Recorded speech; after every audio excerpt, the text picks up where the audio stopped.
واللہ ما طلعت شمس ولا غربت. آج مسلمان کی زندگی میں بہت ساری چیزیں تو ہیں، برکت نہیں ہے. اولاد ہے نافرمان، برکت نہیں. شادی کے بعد بیوی ہے، لڑائی جھگڑے، برکت نہیں. تنخواہ ملتی ہے، خرچے پورے نہیں ہوتے، برکت نہیں. صحت میں برکت نہیں، کسی چیز میں برکت نظر ہی نہیں آتی الا ماشاء اللہ. اس کی بنیادی وجہ کیا ہے کہ ہمارا قرآن مجید کے ساتھ تعلق کمزور ہوتا جا رہا ہے. بہت کم نوجوان ہوں گے جو روزانہ باقاعدگی کے ساتھ قرآن مجید کی تلاوت کرتے ہوں گے. نبی علیہ السلام نے ارشاد فرمایا تبرک بالقرآن فإنہ کلام اللہ. تو قرآن سے تبرک حاصل کر، اس لیے کہ یہ اللہ کا کلام ہے.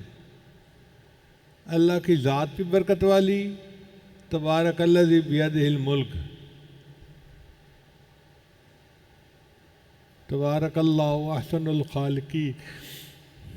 اور اللہ تعالیٰ کا کلام بھی برکت والا ہے، اور اللہ تعالیٰ کا نام بھی برکت والا.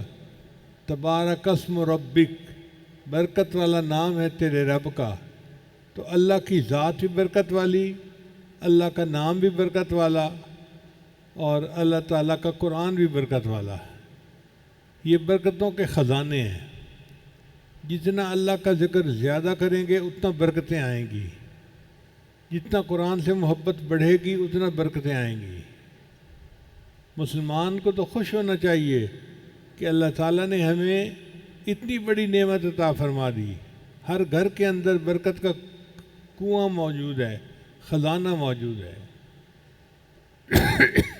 اب اس کو نہ پڑھیں ہم تو یہ ہماری کم قسمتی ہے. نبی علیہ السلام کے پاس جب بھی کفار آتے تھے تو اللہ کے حبیب صلی اللہ علیہ وسلم ان کے سامنے قرآن پڑھتے تھے، اور قرآن مجید کی برکت ایسی تھی کہ وہ لوگ کفر اور شرک کو چھوڑ کر اسلام میں داخل ہو جاتے تھے.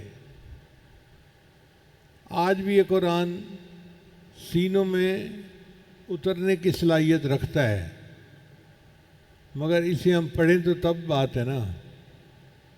اور قرآن مجید شافع ہے، قیامت کے دن اپنے پڑھنے والے کی شفاعت کرے گا.